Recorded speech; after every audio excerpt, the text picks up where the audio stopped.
बिस्मिल्लाहिर्रहमानिर्रहीम, अस्सलामुअलैकुम and a very good morning public में आपको खुश आमदीद कहूँगी। मैं हूँ अरमला हसन। उम्मीद करते हैं जी आप बिल्कुल ठीक ठाक होंगे, मज़े में होंगे, आपकी सुबह अच्छी हुई होगी और आपको आज सर्दी कदरे कम लग रही होगी क्योंकि आज सुबह सुबह ही धूप निकली हुई थी, जो कि अच्छी बात है।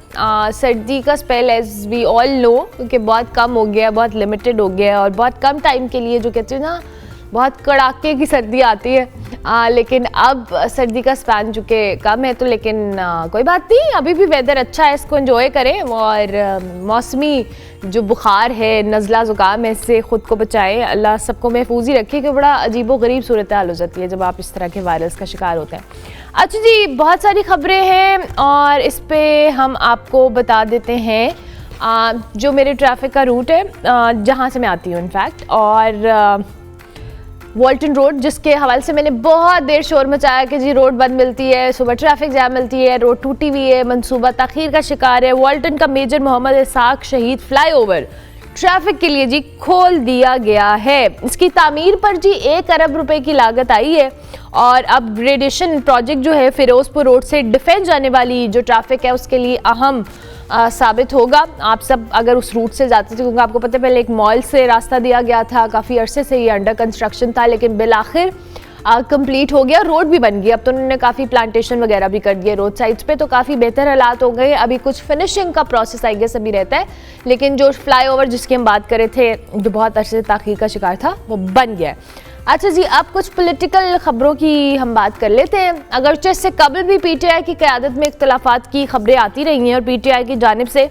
अपने रहनुमाओं को इजहारे वजू की नोटिफिकेशंस भी जारी किए जाते रहे, मगर एक बार फिर ये खबरें ज़ेर गर्दिश है कि पाकिस्तान तहरीक इंसाफ में फूट पड़ने वाली है। कैसे? इस सिलसिले में जी अलीमा खान को पार्टी टेक ओवर करने के मशवरे भी दिए जा रहे हैं। दूसरी जानिब बानी पीटीआई के जो करीबी साथी हैं जुल्फी बुखारी साहब, उन्होंने इंकशाफ किया कि उन्हें अलकादिर ट्रस्ट बदअमानी केस में साबिक वजीर आजम के खिलाफ गवाही देने के लिए शदीद दबाव का सामना करना पड़ा।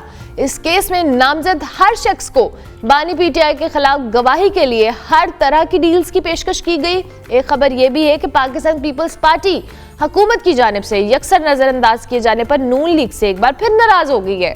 अभी तो कुछ दिन पहले मनाया था, फिर नाराज हो गए। चंद दिन कबल जी कौमी असम्बली में कौम टूटने का जो मकसद भी इजहार नाराजी था और पीपल्स पार्टी ने कौमी असम्बली का जो कौम उसको टूटने पर तोड़कर हुकूमत को वाज़ेह पैगाम दिया है। जबकि पीपीपी रहनुमाओं की हुकूमती पॉलिसीज़ की बात की जाए तो तनकीद की इजाज़त देना भी दरअसल इजहार नाराज़ी ही समझ सकते हैं, क्योंकि पीपल्स पार्टी अहम मामलात पर मुशावरत न होने पर शदीद नाराज़ और बरहम दिखाई देती है। हुकूमत उनके मुताबिक अहम मामलात पर पीपल्स पार्टी को इत्मीनान में नहीं ले रही है और जो पीटीआई है उससे मुज़ाकरात में भी पीपल्स पार्टी को इत्मीनान में नहीं लिया गया। पीपल्स पार्टी की क़यादत को दरियाए सिंध से लिंक जो कैनाल निकालने पर शदीद तहफ़्फ़ुज़ात और कहा गया है कि इस फैसले के खिलाफ पीपल्स पार्टी आखिरी हद तक जाएगी। मुल्की सियासत की ये जो सूरत हाल है और जो हमने एक और बात मैं आज सुबह अखबार में भी देख रही थी खबर, तौहीन अदालत केस का जो आईनी तरमीम से कोई ताल्लुक नहीं है, वैसे कोई डरने लग जाए तो अलग बात है। ऐसे रिमार्क्स भी आए हैं जस्टिस मंसूर अली शाह साहब के। ये भी एक खबर ही है एक तरह से, लेकिन हमारे साथ इस वक्त मोहम्मद साले जफर साहब मौजूद हैं, उनको हम खुश आमदीद कहते हैं। Thank you very much sir, बहुत शुक्रिया आपके वक्त का कि आपने गुड मॉर्निंग पब्लिक में ज्वाइन किया। सबसे पहले तो ये जो पीटीआई के अंदरूनी इख्तलाफात हैं जो ऑन एंड ऑफ खुलकर सामने आते हैं, दो के बहुत सारे लोग ये कहते हैं कि जी सियासी जमातों के अंदर इख्तलाफात होते हैं। नून लीग में हमने दानिया अजीज़ और एहसन इकबाल साहब के इख्तलाफात भी देखे थे, तो पीपल्स पार्टी के अंदर भी इस तरह के मामला आते रहते हैं, तो पीटीआई के अंदर कुछ होना कोई अनहोनी बात नहीं है।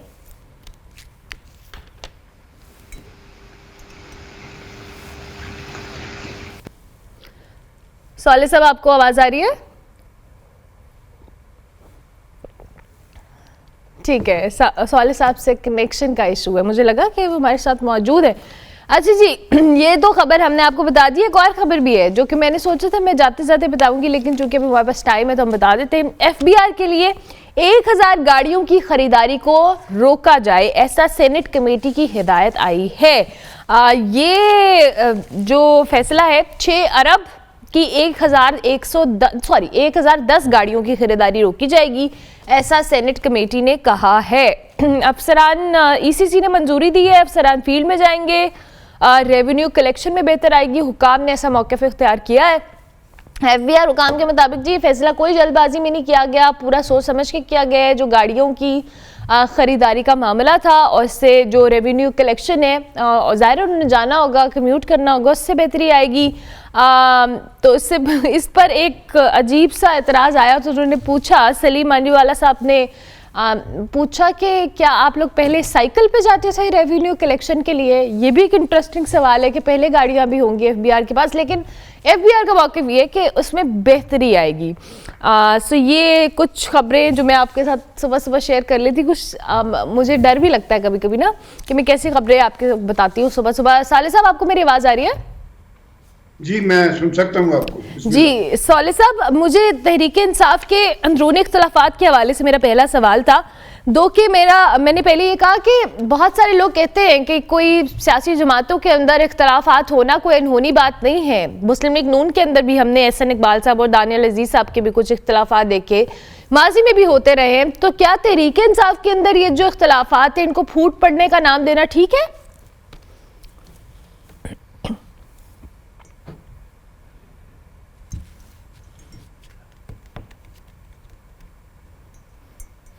साले साहब, आपको आवाज़ आ रही है?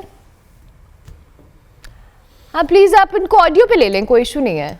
हाँ चले जी, ये जो कुछ मामलात हैं टेक्निकल इश्यूज होते हैं, कोई बात नहीं, it's a part of live show, कोई बात नहीं, हम इस पे मजीद बात करते रहेंगे। और ये कुछ खबरें जिसे मैं आपको बता रही थी, हाँ जी, FBR पे गाड़ियों की खरीदारी का मामला है। तो ये आज अखबार की बहुत बड़ी सुर्खी है और फेडरल ब्यूरो ऑफ रेवेन्यू गाड़ियाँ किस लिए खरीद रहा है ऐसा भी इस्तफसार किया गया, फील्ड अफसरों के लिया गया। क्या ये पहले अफसर साइकिल पर लेने जाते थे? रेवेन्यू चेयरमैन कमेटी, बहुत बड़ा स्कैंडल है, करप्शन का गार खुल गया है। फैसल वाडा साहब ने भी ये कहा है। ऐसी सारी सूरत हाल में हम गाड़ियों की खरीदारी का FBR कह रही है जी कि ऑर्डर कर चुके हैं और रिश्वत को खत्म करना है तो डिजिटल होना पड़ेगा, कोई सरकारी महकमा ऐसा नहीं चाहता। शिजा फातिमा साहिबा ने भी ऐसा कहा है। कायमा कमेटी में जी बिल मंजूर, मेरा डेटा चोरी कर लिया गया, पलवशा खान साहिबा ने भी बीच में कहा है। ये क्या हो रहा है, क्या नहीं हो रहा, ये तो अभी कुछ स्कैंडल सामने आ रहा है। इस पर मजीद कल मैं सोचूंगी, इस पर बात करेंगे, हम जरा कुछ डिस्कशन करेंगे। लेकिन ये जो गाड़ियों की खरीदारी और खर्चे कम करने और दीगर मामलात की हम बार बार बात करते हैं, बहुत सारी ऐसी चीज़ें हैं जिस पे हमें इंटरनल मैटर्स को सॉर्ट आउट करने की ज़रूरत है। सालिह साहब आ गए हमारे साथ। सालिह साहब, अब आपको मेरी आवाज़ आ रही है? जी, मैं सुन सकता हूँ जी आपको। बिल्कुल ठीक है। सालिह साहब, मेरा सवाल तहरीक इंसाफ के अंदरूनी इख्तलाफात के हवाले से, क्या समझते हैं कि ये जो इख्तलाफात हैं जो दीगर सियासी जमातों में भी होते हैं आपस में, क्या तहरीक इंसाफ के अंदर होना, इसको हम फूट पड़ना कह सकते हैं? जी, गुजारिश ये है कि तहरीक इंसाफ कोई नजरियाती जमात थोड़ी है कि जो किसी नजरिए की वजह से एक दूसरे के साथ जुड़ी हो। ये एक पॉपुलिस्ट लीडरशिप जो है उसके पीछे चलने वाले लोग हैं और जिनके मफादात जो है वो सियासी से ज़्यादा ज़ाती हैं। तो हर एक की ख्वाहिश होती है इस जमात में, ख़ास तौर पे जो लोग सफ़ अव्वल में आ जाते हैं, कि चूँकि उनकी लीडरशिप इस वक्त जेलों में है और किसी ना किसी तरीके से वो सेंट्रल प्लेस हासिल कर सके। तो जहाँ तक इख्तलाफात का ताल्लुक है, वो तो जब इनके बानी जो थे वो जब बाहर थे तो उस वक्त भी उनके अंदर अंदरूने खाना और जिदरूने खाना मुखालफतें एक दूसरे से चलती रहती थी। लेकिन अब जबकि वो मंजर पर नहीं है, इस लिहाज से कि वो फिजिकली इनके दरमियान मौजूद नहीं है, तो इनके इख्तलाफात चलते रहते हैं। और ख़ास तौर पर तहरीक इंसाफ की जो शनाख्त है वो अब चूँकि सूबा खैबर पख्तून तक महदूद हो गई है, तो इसलिए भी ये एक दूसरे सूबों के साथ इनकी कशाकश, कशमकश, आवेदश चलती रहती है।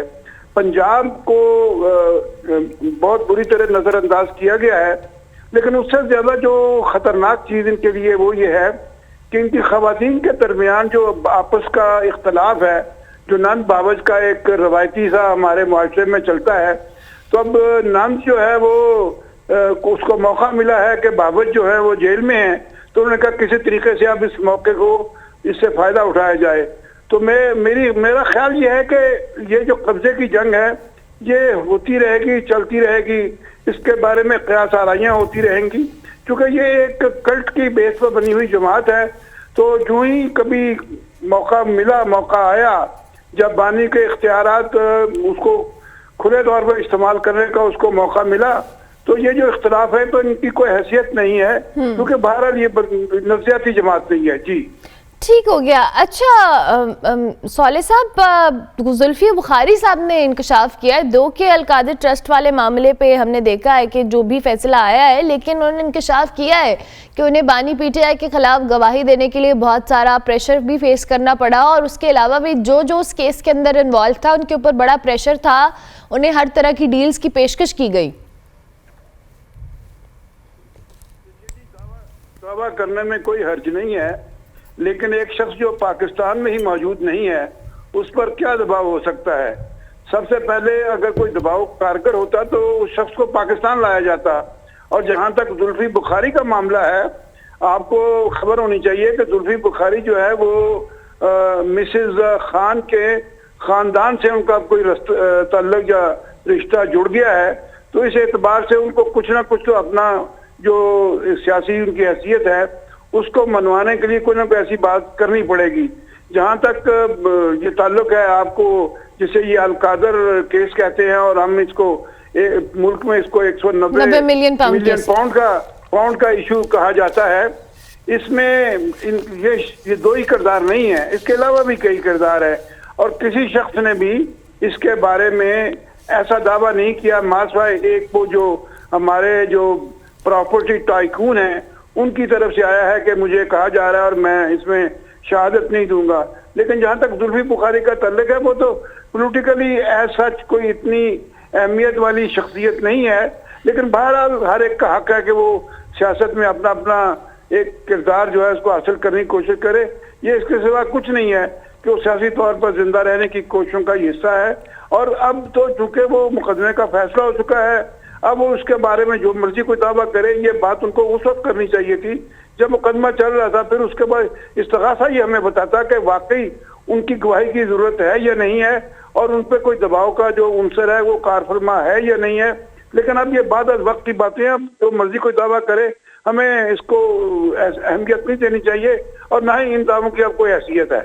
लेकिन अभी सौले साहब, आप मुझे बेहतर बता सकते हैं, हाई कोर्ट में तो जा सकता है ना ये केस अभी क्योंकि हाई कोर्ट में जाएगा ये केस यकीनन, और हाई कोर्ट में जब जाएगा तो वो होगी अपील की सूरत, और जब हाई कोर्ट में अपील होगी तो उसमें कोई नई गवाही के आने के इम्कानात जो हैं वो बहुत ही महदूद हो जाते हैं।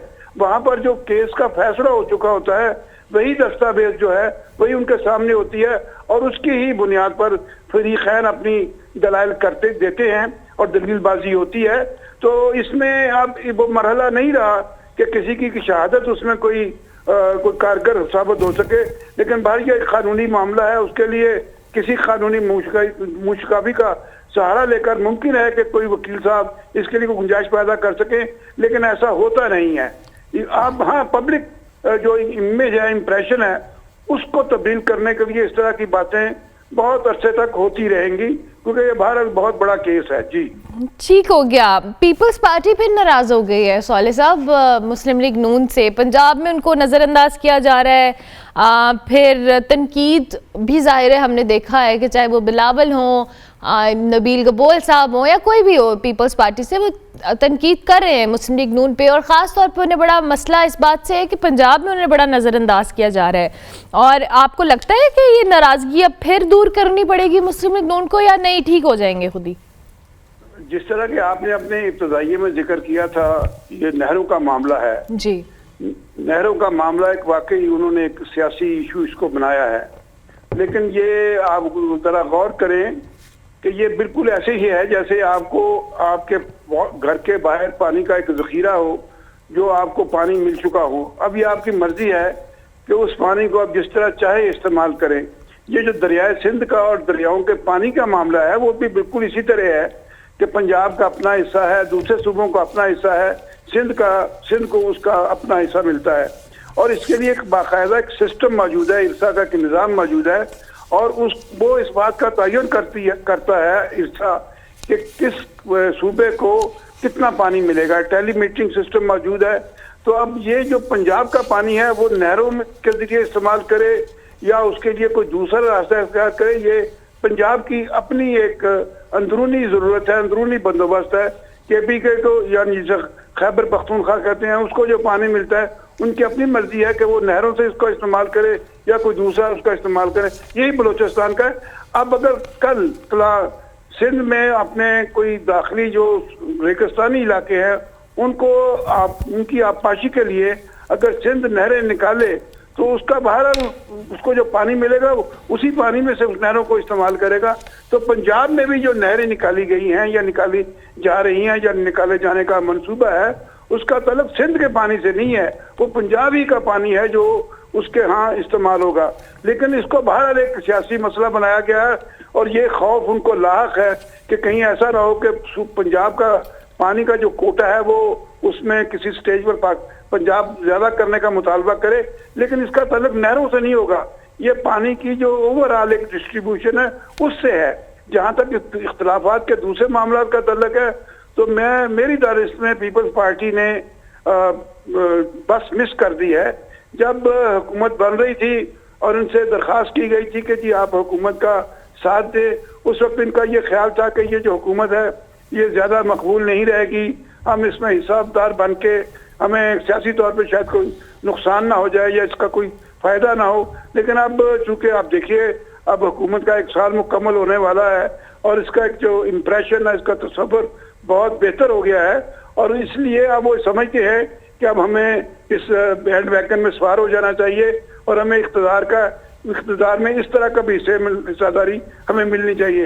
लेकिन अब बुनियादी तौर पर देखिए कि आईनी होते सदर ममलकत का होता, सेनेट का चेयरमैन, पंजाब की गवर्नरशिप, सूबा खैबर पख्तूनख्वा की गवर्नरशिप और इसके अलावा भी और दूसरे जो आईनी होते हैं वो तो, और खास तौर पर देखिए सूबा बलूचिस्तान की जो हुकूमत है वो बिल्कुल सोच समझ कर पाकिस्तान मुस्लिम लीग नून ने पीपल्स पार्टी को दी। सिंध की हुकूमत उनके पास है। अब इख्तिदार में मजीद हिस्सेदारी की जो तलब है ये एक फितरी ख्वाहिश है और वो यकीनन ये चाहते होंगे कि उसमें हिस्सा इनको मिले। बाकी जहाँ तक कौमी मामलात में और अहम अमूर में पीपल्स पार्टी का ये तकाजा कि उसकी मर्जी को शामिल किया जाए अहम फैसलों में, तो आप देखिए पीपल्स पार्टी अलग जमात है और मुस्लिम लीग अलग जमात है और ये इनका आपस में एक सियासी आप कह सकते हैं कि ये इत्तेफाक है, ये एक दूसरे की हलीफ जमातें हैं इख्तिदार के हवाले से। लेकिन ये कहीं तय नहीं हुआ था कि इनको फैसलों में शामिल किया जाएगा। पीपल्स पार्टी ये चाहती है कि उसको वीटो मिले फैसलों में, जब कोई मरहला आए तो उनकी जो राय है उसको भी मुकद्दम रखा जाए। पंजाब का जहां तक मामला है जी, अब आप देखिए मुस्लिम लीग नून जो है वो सिंध में तो कोई तकाजा इनसे नहीं करती, लेकिन ये इनका मुतालबा ये है कि हमें पंजाब में हिस्सा दिया जाए। तो ये वो चीज है जो एक शुरू में इनके दरमियान एक इत्तफाक राय हुआ था, एक डील हुई थी, वो आपस में इनको हम व तफहीम से उसको तय करना होगा। और ये जो सिलसिला है ये 5 साल बाद जब हुकूमत खत्म होने वाली हो, जब इसकी मुद्दत मुकम्मल होगी, ये मसला उस वक्त तक भी चलता रहेगा। लेकिन ये जो अलाइड जमातें होती हैं जी, उनके दरमियान इस तरह की हल्की फुल्की मौसीकी चलती रहती है। ठीक हो गया, थैंक यू वेरी मच सॉलिह हाफिज साहब, बहुत शुक्रिया आपका। सीनियर तज्ज़ेकार हमारे साथ मौजूद थे जी। ब्रेक लेंगे, ब्रेक के बाद वापस आएंगे। आप देखते रहिए गुड मॉर्निंग पब्लिक।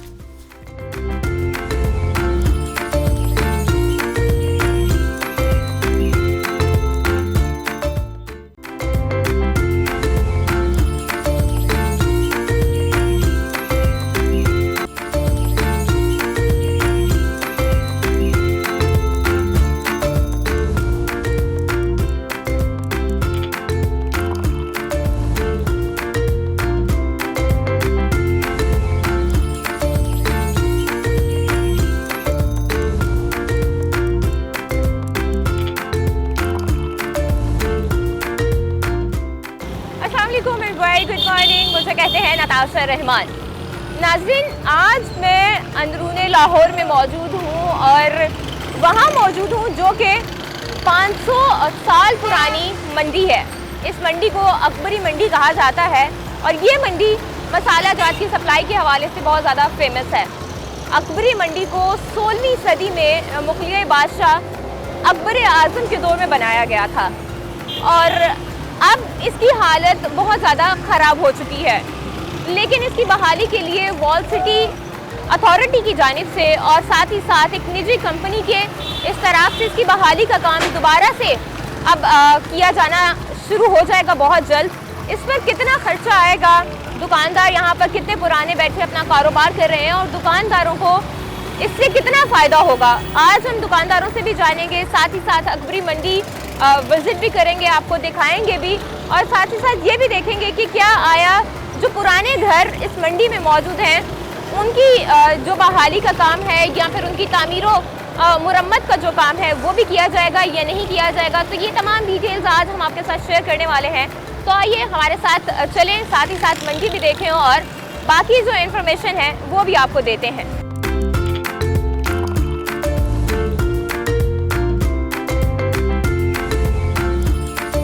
नाज़रीन, अभी मैं अकबरी मंडी में ही मौजूद हूँ और ये दिल्ली गेट वाली साइड से जो रास्ता अकबरी मंडी को जाता है ये वो रास्ता है जहाँ पर कंस्ट्रक्शन और तज़ीनो और आराइश का काम शुरू हो गया है।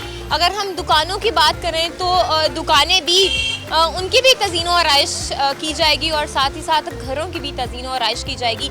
और ये जो काम है ये 3 मरहले में कंप्लीट होगा और 2 साल का ये प्रोजेक्ट है जिसको वॉल सिटी अथॉरिटी की जानिब से और एक निजी इदारे की जानिब से मुकम्मल किया जाएगा। अभी मेरे साथ अली इस्लाम गिल साहब मौजूद हैं जो कि इस प्रोजेक्ट को देख रहे हैं। इन्हीं से बात करते हैं और पूछते हैं कि कैसे तमाम प्रोजेक्ट कंप्लीट होगा और क्या आया तमाम जो खर्चा है वो गवर्नमेंट उठाएगी या फिर जो दुकानदार और घर के मालिक होंगे उनको भी देना पड़ेगा। अस्सलाम वालेकुम सर। वालेकुम अस्सलाम। हमें ये बता दें कि ये जो प्रोजेक्ट आप शुरू कर रहे हैं ये प्रोजेक्ट पे खर्चा कितना आएगा और कितनी दुकानें, पहले तो सबसे पहले ये बताएं कि मंडी की कितनी दुकानें इसमें होंगी।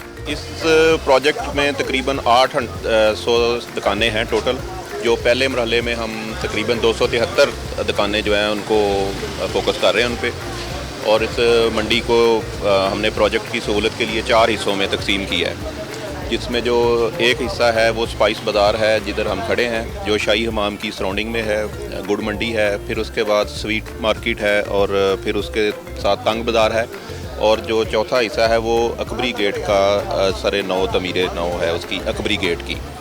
तो ये 4 हिस्सों में इसको तकसीम किया गया है। तो इसमें जो हिस्टोरिकल बिल्डिंग है उनका अंदर से भी काम करेंगे और जो बाकी बिल्डिंग है उनका फसाड रिहेबिलिटेशन है और इंफ्रास्ट्रक्चर का काम है सारा, जिसमें बिजली की तारें अंडरग्राउंड चले जाएंगी। सीवरेज ओपन है अकबरी मंडी में, वो अंडरग्राउंड चले जाएगा। फिर उसके साथ एक रोड नया प्रपोज कर रहे हैं हम जो नाले के साथ साथ होगा, जिससे ट्रैफिक का जो इशू है वो कम होगा। फिर उसके साथ हम एक रिक्शों की जो 3 व्हीलर है उसकी लोडिंग और अनलोडिंग के लिए भी एरिया डेडिकेट कर रहे हैं, और बाइक की पार्किंग के लिए एक जगह हमने डेवलप कर दी है, कुछ और जगह भी साथ डेवलप कर रहे हैं। तो इस तरह से ये एक पूरी मार्केट की बहाली है जिसका सेहरा जो है इंशाल्लाह ताला डीजी वॉल सिटी हमारे जो डायरेक्टर जनरल हैं कामरान लशारी साहब उनके सर सजेगा। और बताइएगा कोई एस्टिमेट आइडिया कि कितना खर्चा इस पे आ रहा है?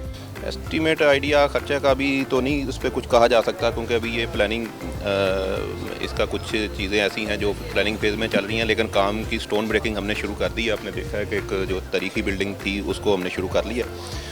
तो इस पे एग्जैक्ट एक्सपेंसेस की पे तो अभी इस पोजीशन में नहीं है कि मैं आपको उस पर डिटेल बता सकूं। ये बताइएगा दुकानदारों ने कोई मसला किया हो कि आया हमारे साथ आप एग्रीमेंट कर रहे हैं या फिर जो आप तज़ीनो आराइश कर रहे हैं दुकानों की उसको लेकर घरों के जो मालिकान हैं उन्होंने कोई इशू किया हो, कोई ऐसी चीज़ें आपको फेस करनी पड़ी हो या फिर कोई एग्रीमेंट किया जा रहा है उनके साथ? जी बिल्कुल, सारे हमारे जो घर जितने भी इधर आ रहे हैं, शॉप्स आ रही हैं, वो सारे लोगों को ऑन बोर्ड लिया जा रहा है। और मैं ये समझता हूँ कि बहुत कम इस तरह से होता है कि गवर्नमेंट की तरफ से जितने भी स्टेक होल्डर हैं सबको ऑन बोर्ड लिया गया है। और ये हमारे डायरेक्टर जनरल कामरान लशारी साहब का विजन है कि जब तक लोग पूरी तरह बीच में इन्वॉल्व नहीं होते तो उनके विजन के मुताबिक और उनकी सोच के मुताबिक जो बिल्कुल ठीक है कि जी वो प्रोजेक्ट को लोग ऑन नहीं करेंगे तो प्रोजेक्ट आगे नहीं चलेगा। क्योंकि ये बहुत पुरानी मंडी है और 500 साल तकरीबन पुरानी मंडी है जहाँ पे 1100 से ज़ायद जो हमें चीज़ें हैं, मसाला जात हैं और दीगर जो दुकानें हैं उनकी दुकानें यहाँ पर मौजूद हैं। तो ये भी बताइएगा कि लोगों का कारोबार तो नहीं मुतासिर होगा? आप जो कंस्ट्रक्शन कर रहे हैं, तज़ीनो आराइश का जो काम किया जा रहा है। जी बिल्कुल, इसमें 99% कोई हर्डल नहीं आएगी। प्रोजेक्ट किसी के दौरान कोई दुकान हम बंद नहीं कर रहे, मासवाए वो एक शॉर्ट टाइम के लिए जब दुकान के अंदर जाने के लिए काम करना पड़ेगा, तो उसके लिए भी हम अल्टरनेट ऑप्शन जो है ना वो उस पर काम कर रहे हैं। ठीक है जी, बहुत शुक्रिया, आपने हमें अपना कीमती वक्त दिया। नाज़रीन, तमाम डिटेल्स तो हमने आपको बता दी हैं कि कितनी दुकानें आ रही हैं और इसके साथ साथ कितने घर जो है इस प्रोजेक्ट में आ रहे हैं। तो अभी हम दुकानदारों से भी बात कर लेते हैं, उनसे भी पूछते हैं कि आया इस प्रोजेक्ट के हवाले से उनका क्या ख्याल है और क्या उनका कारोबार मुतासिर होगा या नहीं होगा। आइए दुकानदारों से बात करते हैं।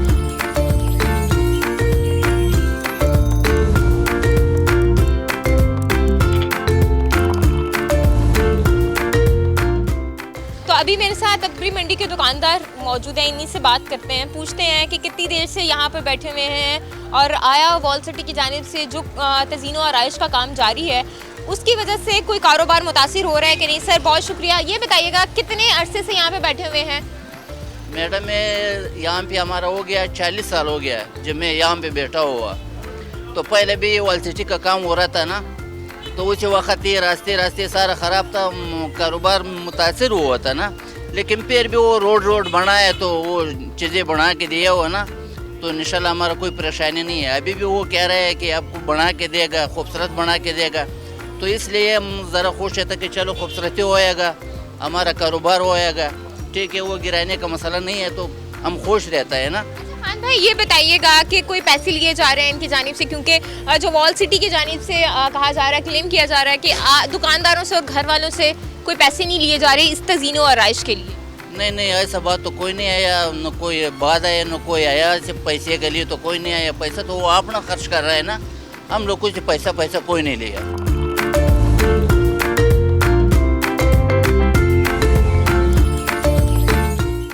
अचार की दुकान है, ड्राई फ्रूट्स की दुकान है, तो इन्हीं दुकानदार से भी बात कर लेते हैं और पूछ लेते हैं कि सर ये बताइएगा कितनी पुरानी आपकी दुकान है और कितना अरसा हो गया आपको? ये हमारे दादाजी के दौर की दुकान है, मतलब तकरीबन मतलब एक मैं 100 साल से ऊपर, 70 साल तो हमारी उम्र हो गई हुई है, तो मैं 100 साल जद्दी पुश्ती दुकान है मतलब आप? ये है वो साथ वाली है हमारी जद्दी पुश्ती दुकान है। अभी ये कंस्ट्रक्शन की जा रही है वॉल सिटी की जानिब से, कोई परेशानी हो रही है आपको, कारोबार कोई मुतासिर होगा या नहीं, क्या कहेंगे इसके बारे में? ठीक है, मतलब कारोबार मुतासिर नहीं, उन्होंने इस तरह से लगा दिया, वो मुतासिर वाली कोई बात कोई नहीं है बीच में मत करना। अच्छी बात कर रहे हैं वो, ठीक है, जो उन्होंने जो अपनी सेटिंग करनी है वो ठीक कर रहे हैं। आप बता रहे हैं कि आपका बचपन भी यहीं गुजरा है और आपकी जद्दी पुश्ती दुकान है, तो दोबारा उसी हालत में इसको लेके आ रहे हैं, क्या कहेंगे? अच्छा लग रहा है कि दोबारा से वही पुरानी यादें ताज़ा हो जाएंगी? हाँ जी, नहीं अच्छा कर रहे हैं, ये हमारे लिए मर करना कि वो नहीं है, बुरा नहीं कर रहे, अच्छा कर रहे हैं जी। दुकानदार तो फिलहाल अभी तक मुतमिन ही दिखाई दे रहे हैं और यहाँ पर ना सिर्फ पाकिस्तानियों की दुकानें हैं, मुस्लिम्स की दुकानें हैं, अगर हम अक़लीती बरादरी की बात करें तो वो भी यहाँ पर अपनी दुकानदारी कर रहे हैं और अपना कारोबार चला रहे हैं। हमारे साथ अभी एक सरदार जी मौजूद हैं, इनसे बात करते हैं। सरदार जी क्या हाल है ये बताएं? शुक्र है अल्लाह का। शुक्र अल्लाह का। अच्छा ये बताएं कितनी पुरानी दुकान है? मेरी तो तकरीबन 2.5-3 साल हो गए। 2.5-3 साल हो गया, कारोबार ठीक चल रहा है? शुक्र अल्लाह का। ये बताइएगा कि अभी वॉल सिटी की जानिब से कंस्ट्रक्शन की जा रही है, कोई कारोबार मुतासिर हो रहा है आपका? फ़िलहाल तो कोई इशू नहीं है, इसके बाद देखेंगे क्या मसला मसाइल बढ़ रहे, आगे रमज़ान भी आ रहा है ना, तो ये काम करेंगे। इधर रश बहुत ज़्यादा पड़ जाता है, अगर दिन को ये काम करेंगे तो हमारे लिए बहुत समस्या खड़ी हो सकती है इसके साथ। अच्छा ये बताएं कि अगर शाम में काम करेंगे तो आपके लिए ठीक है, मतलब दुकान बंद हो जाए उसके बाद ये काम करें? अगर ये रात को काम करे तो हमें कोई इशू नहीं, कोई मसला नहीं है, काम इनका काम है, ये करते रहें। दिन को काम करेंगे इधर बहुत ज़्यादा रश पड़ जाता है, इसकी वजह से तो हमारा कारोबार पे बहुत असर पड़ेगा, क्योंकि हम पूरे साल में ये रमज़ान महीने के लिए देखते हैं। कारोबार मुतासिर होगा। सरदार जी तो ये कह रहे हैं कि इनको चाहिए कि जो दिन का काम है वो शाम में किया जाए और ताकि दुकानदारी मुतासिर ना हो सके।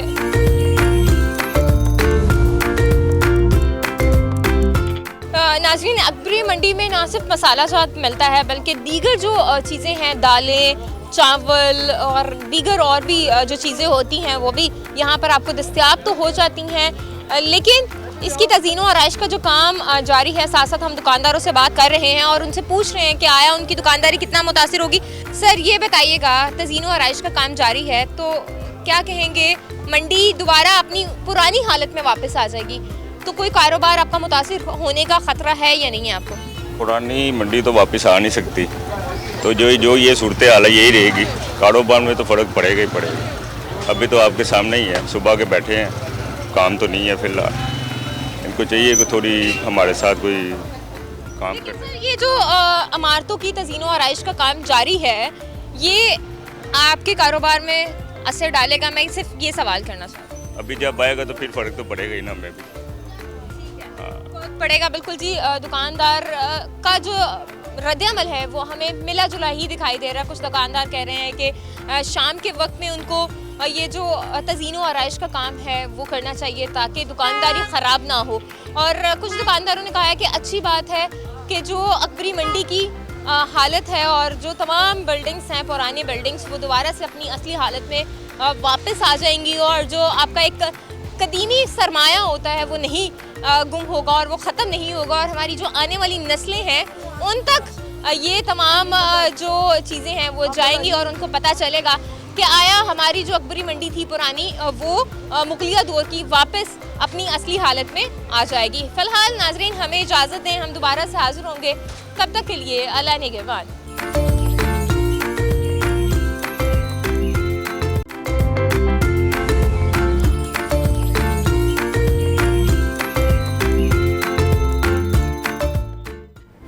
Welcome back to good morning public जी। ब्रेक के बाद वापस आ चुके हैं। अब हम पाकिस्तान में एक बहुत इंपॉर्टेंट इशू है जिसके हवाले से आज बात भी करेंगे।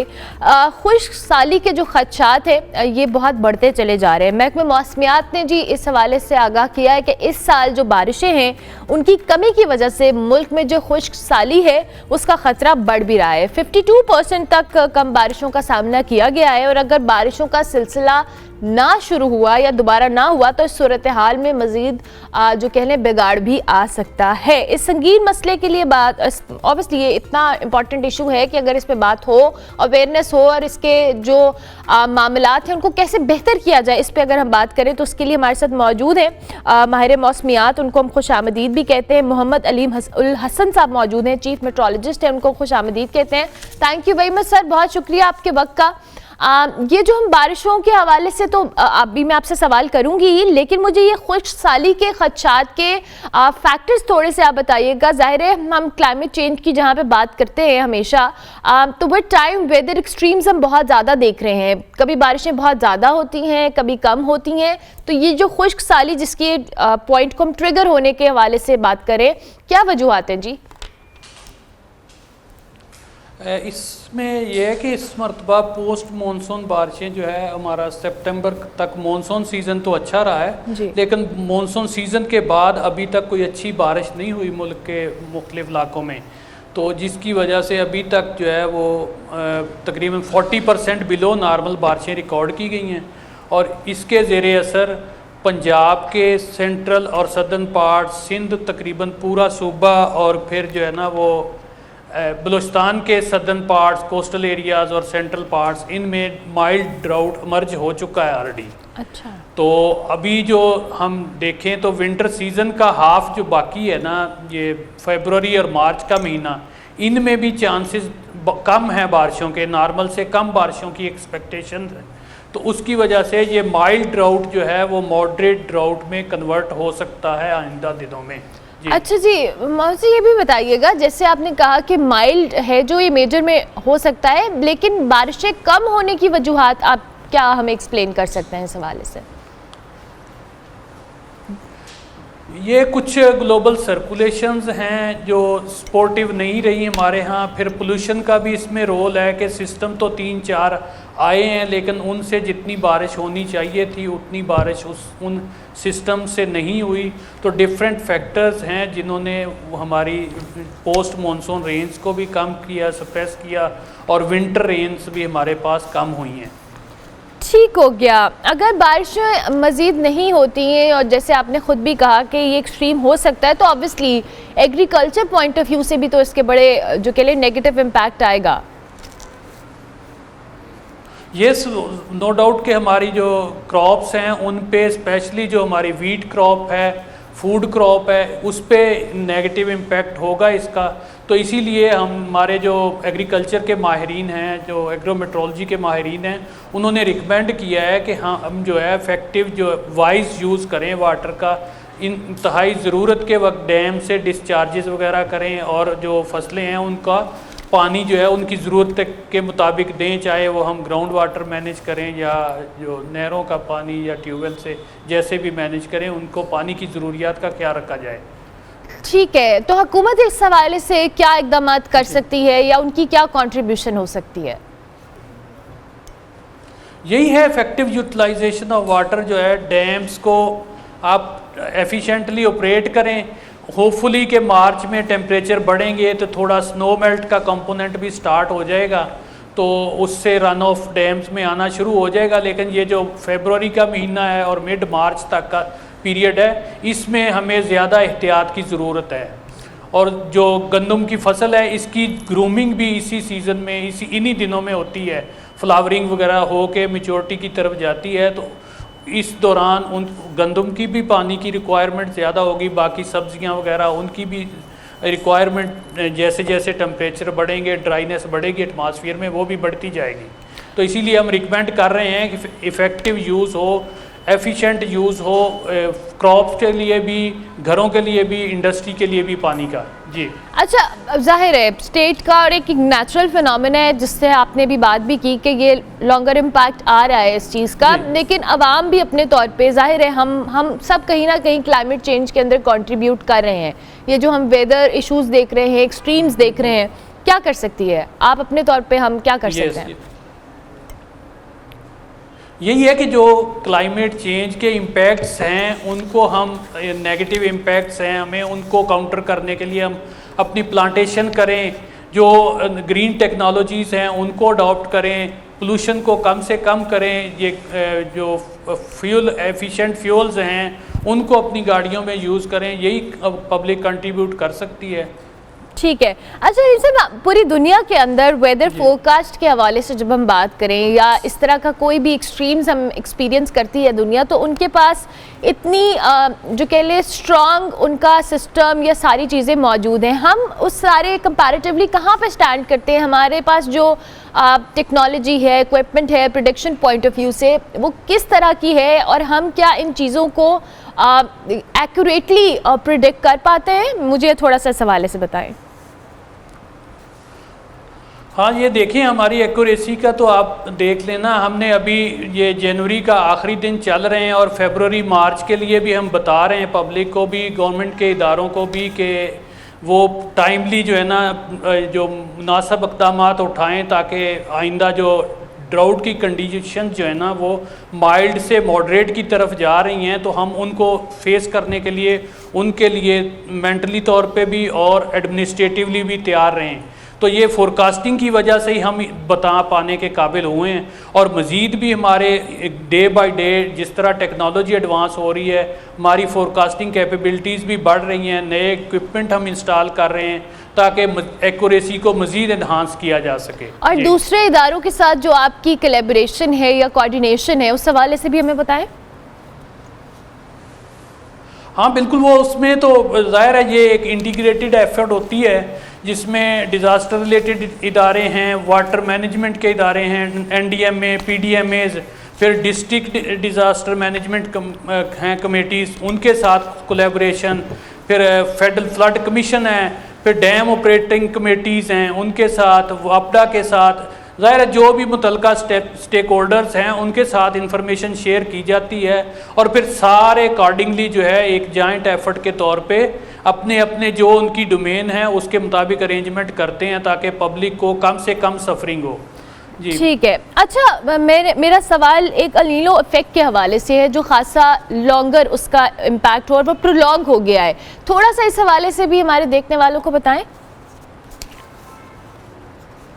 किस अलीमो इफेक्ट के हवाले से, अलीमो इफेक्ट के हवाले से जिसमें बारिशों की हम बात करें। एलिनो नहीं, अभी तो जो है हम एलिनो से न्यूट्रल फेज की तरफ मूव कर रहे हैं, लेकिन उसके इम्पैक्ट भी हैं और भी रीजनल पैरामीटर्स हैं जो हमारी इन विंटर रेंज को इफेक्ट कर रहे हैं।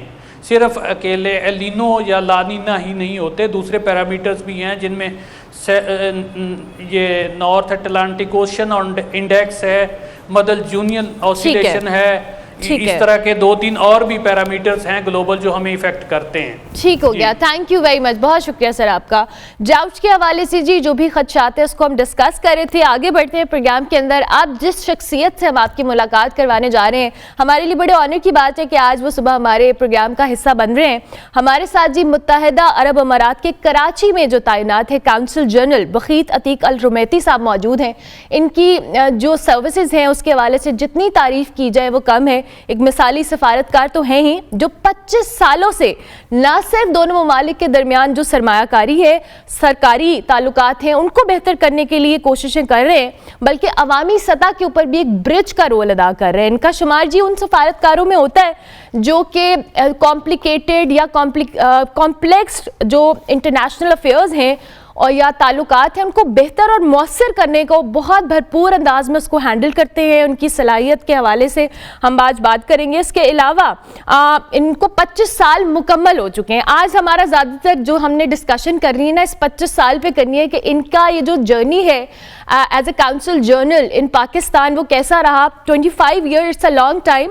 और इसके साथ साथ जी अगर हम इनकी खदमात के हवाले से बात करें तो ये सिंध में जी मुस्तहिक अफराद में रमज़ान के अंदर रमज़ान ड्राइव्स करते हैं। सैलाब में इन्होंने इनके मुल्क ने बड़ी हेल्प की है हमारी। हमेशा पाकिस्तान और यूएई के ताल्लुकात को बेहतर करने के हवाले से बहुत कोशिश करते हैं।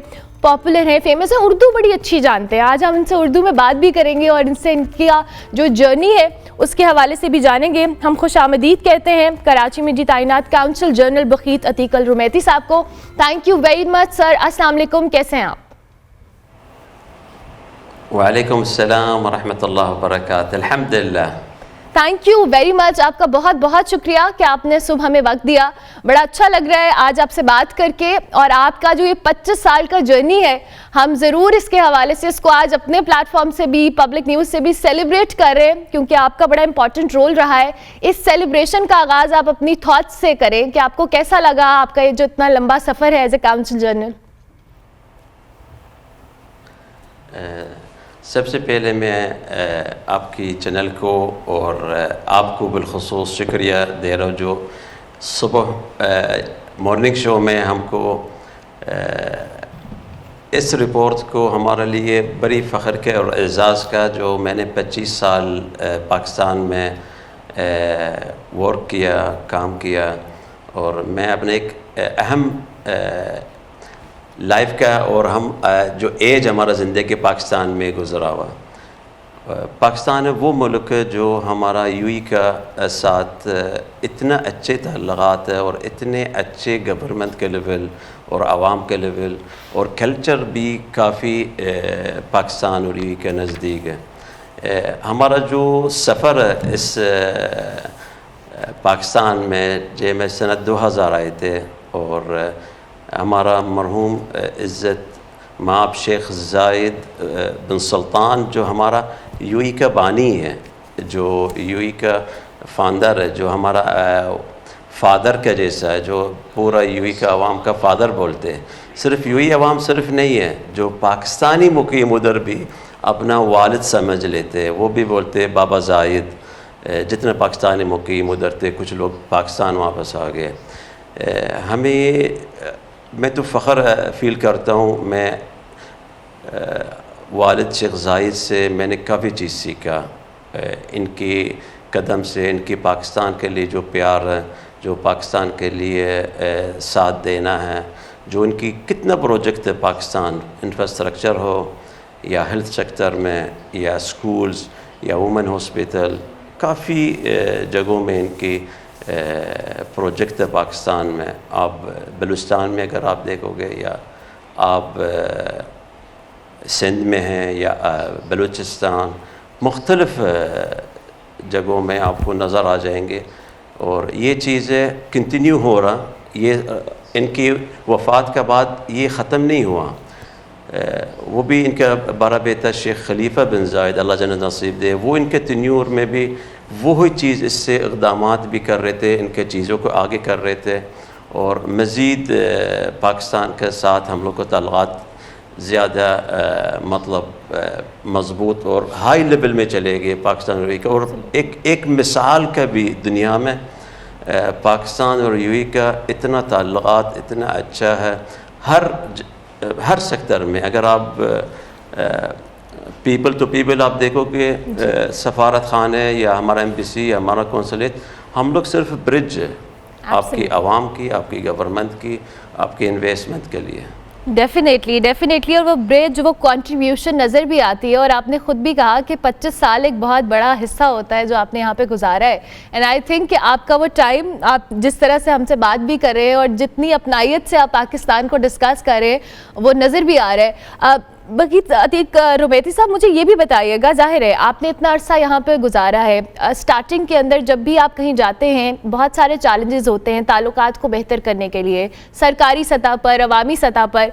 आप जब यहाँ पर आए थे तब आप क्या डिफरेंस देखते हैं दोनों टाइम में, कि क्या चैलेंजेस थे और आपने उनको किस तरह से ओवरकम किया? जब पहले दिन में आया था मैं थोड़ा सा घबरा गया था, ईमानदारी से आपको बता रहा, मैं बोला मैं किधर से आ गया हूँ। लेकिन टाइम के साथ मैंने जब अंदरूनी सिंध, बलूचिस्तान और मुख्तलिफ़ शहरों में जो अल्लाह जन्नत नसीब देशे हमारा बानी शेख ज़ायद का, इनकी जो खदमात है इनकी इंफ्रास्ट्रक्चर के अंदर, या स्कूल्स या हॉस्पिटल्स मुख्तलिफ़ शहरों में, और आपकी साउथ पंजाब में अपर एरिया में भी है, इनको फिर मैंने फ़ील किया था जो पाकिस्तानी अवाम बहुत मोहब्बत देने वाले लोग, मुखलस लोग, मेहमान नवाज लोग। मैंने फिर वो जो गैप में सोचा डिफरेंट होएंगे, वो डिफरेंट नज़र नहीं आया, लिहाजा मैंने कंटिन्यू किया था। फिर मैंने पाकिस्तानी को मेंटलिटी जो उनकी सोच है, इनके मुताबिक इनके साथ हम लोग मिल के काम कर रहे थे। असल कोई भी काम करना है ना, वो सब्र ज़रूर करना है, सब्र का और टाइम देना बहुत ज़रूरी है। सुबह उठना बहुत ज़रूरी है, रात तक काम करना बहुत ज़रूरी है। चीज़ को अगर प्रोजेक्ट करना है या किसी को काम करना या किसी को साथ देना, वो बरकरार रखना जब तक वो काम मुकम्मल ना होए। और पाकिस्तानी आपकी लोकल गवर्नमेंट जैसे सिंध के अंदर या बलूचिस्तान या पंजाब, मुख्तलिफ़ आपकी पाकिस्तान के अंदर बहुत तावन कर रहा है। जब उनको पता ये यूएई से आए हुए, वो इनको हम लोग को इस तरह देखते हैं जैसा हमारा बाबा ज़ायद इनके साथ मिले हुए। और इसलिए हम लोग खुशी से हम लोग अपना नेशनल ड्रेस पहनते थे, जाके पाकिस्तानी अवाम या गवर्नमेंट लोग वो उनको शनाख्त होंगे ये यूएई का बंदा है। और जब भी देखते हैं ना, वो इनकी चेहरे से बहुत खुशी नज़र आता है, या मतलब वो हम लोग को अच्छे नज़र से देखते हैं। और लिहाजा हम लोग भी इनके साथ भरपूर तावन करते हैं हर किस्म के। मतलब ऑफिस का तरफ से कोई लोग आते हैं हमारा तरफ कौंसलेट में, फैमिली आती है, बोलते शादी जाना दुबई में, वीज़ा चाहिए, उनको हेल्प कर लेते। बिज़नेस कम्युनिटी को कुछ सीनियर पाकिस्तानी लोग आते हैं, वो मैं इनका प्यार से डिस्कस करता, बोलते दुबई जाना। मैं बोले यार दुबई क्यों जाना, आप ऐसा करके गिलगित चला जाओ, चित्राल चला जाओ।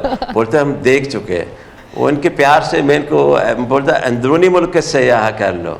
फिर लेकिन आखिरन में इनको जब मैं देखता हूँ उनकी पाकिस्तानी और एक कुछ लोग इस तरह अच्छे इदारों के अंदर काम किए, फिर मैं इनको हिदायत देता हूँ, उनको वीज़ा भी देते और फ्री ऑफ कॉस्ट देते हैं ग्रेटिस, जो कोई ये लोग पाकिस्तान का एक अहम रोल साथ के लिए, अपने पाकिस्तान तरक्याती के लिए। डेफिनेटली। अच्छा, कल आपने अभी सिंध के हवाले से बात की और लोकल गवर्नमेंट की बात की। कल आपको गवर्नर सिंध की जानिब से भी एजाज़ मिला और रिकग्निशन मिली कि आपका जो काम है, कंट्रीब्यूशन है टुवर्ड्स पाकिस्तान, वो बड़ी इंपॉर्टेंट रही है। थोड़े से अपने जज्बात का इज़हार इस हवाले से भी करें। मैं अपना तरफ से